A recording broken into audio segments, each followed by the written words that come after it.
Welcome back to Les Schwab Tire Center's Outdoor GPS, presented by Fisherman's Marine and Outdoor. Now it's time for your weekend tech tip, brought to you by Chevy Silverado.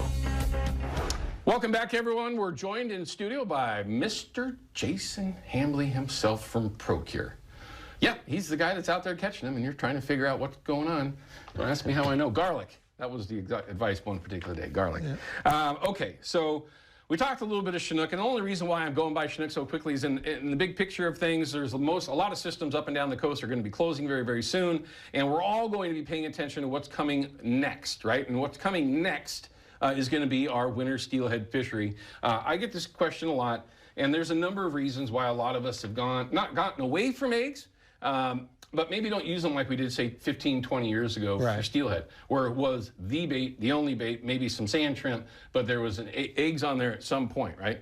And there's a number of reasons for that, but don't get away from it completely, because there are certainly some days where eggs will make all of the difference. They won't even look at a bead. The jig's not even an option. But you run some decent eggs through there and you can't keep them off. Trust me, I've seen it, because it's usually the day that I don't have eggs, and Jason does. But and they're usually filming with another television show, but we're not going to go there.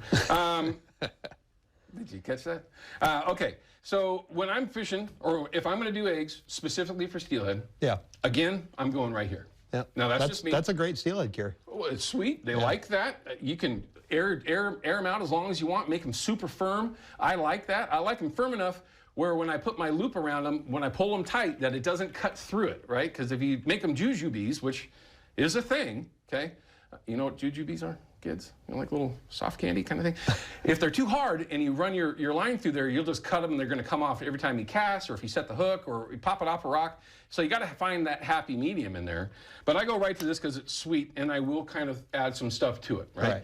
But there's different cures. I've got red hot double stuff. This is my all-time favorite cure for Chinook eggs. This is how I kind of one day thought that I was an egg guy. Turned out to learn that that wasn't the case, but red hot double stuff, that's a Chinook cure. I mean, yes, but there's been thousands of steelhead caught on that cure. If not more. I mean, tens of thousands, right? Because we can take eggs. So let's just go here. Let's say that I don't cure eggs for steelhead. I only cure them up thinking that I'm going to use them for Chinook. But I'm going steelhead fishing. I want to turn them into steelhead eggs, and say that they're done in the red hot double stuff. Okay.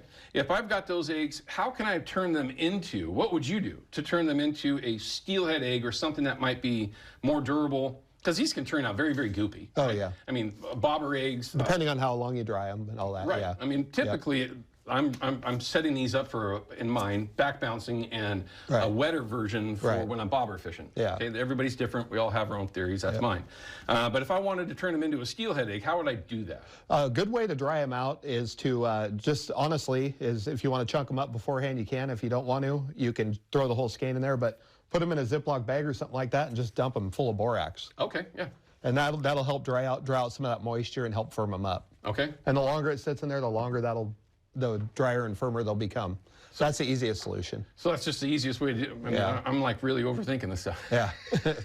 Because I have messed with borax, and a lot of us have. I mean, that used to be, the 3-2-1 cure is still my all-time favorite steelhead cure. It's an old school cure, you know, Jello in there. I mean, back when I was a kid, that's all we used to use was like literally Jello and borax. That was it. A little bit of sugar, and we throw it in there, and that's what we turn our steelhead eggs into. Okay, so we can add a little bit of borax to them. If I wanted to add some scent to them, because steelhead, you know, I'm not going to say steelhead are scent-oriented, but they are to a point. They're not Chinook. They're not as aggressive to scent. But if you wanted to put some stink to them to help out, maybe one egg a little bit different than the next egg, what do you do? Probably the three most common things that I have in the boat at all times during winter steelhead season is I have the water-soluble krill, I have the water-soluble anise, and the krill powder. Okay, so let's put these down here. Let's get a look at them. So you've got these in your boat at all times during winter steelhead season, just to change things up. Now, first two things I'll say, with the water-soluble scent, you're going to use this for a number of different things. Jigs, spinners, plugs. You can use this on just about anything. On jigs is where it really shines, because it doesn't screw up your marabou or anything that's on the jig itself. The krill powder, though, you're just adding that right to the eggs that you have. Yep. Okay. Yep. And then with these water solubles, a lot of the reason why I like them is because in the wintertime, my hands are cold. I'm running the boat, and I don't want to be dealing with sticky hands or. And so I just run the water soluble, because all I got to do is rinse it off, and it'll coat to the bait good. Oh, it does. Absolutely. And it gives off a good scent trail, and a lot cleaner on the hands. Okay. And it's an easy way to do it. I mean, call it good and move on. Yep. Some folks have asked, over the year, it's just going to wash off. Well, it doesn't. It does not. I had Steven here years ago, and we were dipping it. Remember his old thing where he would show dipping it in the water itself. Yeah. Literally pull it right out of there, and you could smell whatever scent it was. If I can smell it in any way, shape, or form, a fish can smell it so far away that it'll blow your mind. Okay, it's just one of those things. So it does come into play, and it is an advantage. Would you use though anything like this, the monster bite or anything for steelhead? Yes, most certainly. Okay. Yeah, again, everybody always has this deal where if you use a hot cure, it's just going to turn them away. But that's not always the case. Sure. There's been multiple times when I've ran out of the cure I use for steelhead and dipped into my salmon eggs and had just as good a success. Okay. I think it's just as much as the color and the presentation as it is anything. But obviously with that, these still have the bite stimulants in it, and that is still going to make a difference. Okay. Most definitely. But it's going to have a little bit more sodium to it. Yes. Okay. Yes. Is there one that you would say of the different additives that Procure manufactures, and again, there's countless of them. Go to Fisherman's, you're going to look at the wall, and you're going to go, holy smokes, what... Just kind of write down what we're talking about here. Monster bite, certainly something to keep in mind. Salmon Slammer, not Salmon Slammer, the other powder. Help me out here. There's Salmon Slammer, and then the Monster Bite, and then sodium sulfite. Okay. Yeah. So if you look at those are ones that you might want to purchase to have yourself an idea, or give yourself something a little bit different.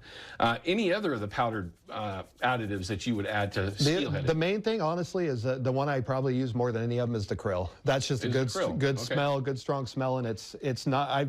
I'll start the morning and do that to the whole batch because I know I'm not going to go wrong. It's a very, very good scent, and the fish like it.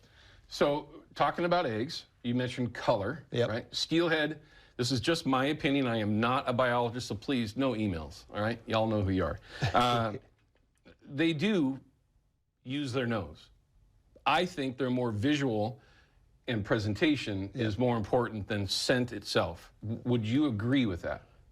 Yes, I would agree that presentation is probably the most important thing, but scent does have its place because everything helps. Sure. It's not that you can't go out and you're still going to have a fantastic day, but you can either have a fantastic day or a great day. Gotcha. And a lot of that's fueled by just all these little tweaks. Something a little bit different. Yes. Okay. And then like on the super gels, if you're going to run the beads, soft beads. And a lot of guys are running a larger soft bead at the top and running a dropper down to a smaller soft bead. And I've done it side by side many different days and running the super gel on the bead and having a buddy that's running no scent. And a lot of times the one with the scent does seem to produce more. I kind of experienced that a little bit this year. When it was somebody this past year turned me on I knew that they were available, the 20 mil and the 16 mil. Yeah. Brandon for years ago, and he said he was going to make them. I'm like, what are you thinking? Yeah. I never fished them. And then when I did start to fish them, I was putting scent on, and I went from, getting one here, one there to, and last year was not a great year for steelhead fishing, catching a bunch of fish. So it is a thing. And you actually have a new pack out now. Let's get a shot with that Kershaw Tech Cam if we can. It's the Pro Pack. Now, you've seen this in the slide that we show you when we do the giveaway, but now you've got all three different scents, and these are the three most popular scents for steelhead, isn't it? Yep. By a long shot, from what I understand, and should be, because these are my three favorite scents. The only one that's not in here that I have to have is sand shrimp, but that's everybody's a little bit different. But in this Pro Pack, you get all of them, you save a little bit of dough, and you've got the scents that you need. So look at those. They're definitely there at Fisherman's, no question. Okay, so I got a ton more questions. I want to save a little bit of time. Bear with us, everyone. We're going to come back from this break. I've got Jason Hambley. We're going to continue to talk steelhead.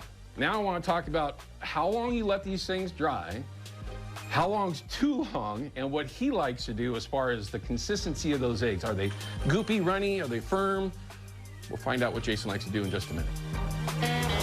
Outdoor GPS is brought to you by Yakima Bait, steeped in tradition, innovation, and fishing success. Procure bait scents, ruthlessly effective. And by North American Metals Incorporated, first choice for all your metal roofing and siding needs.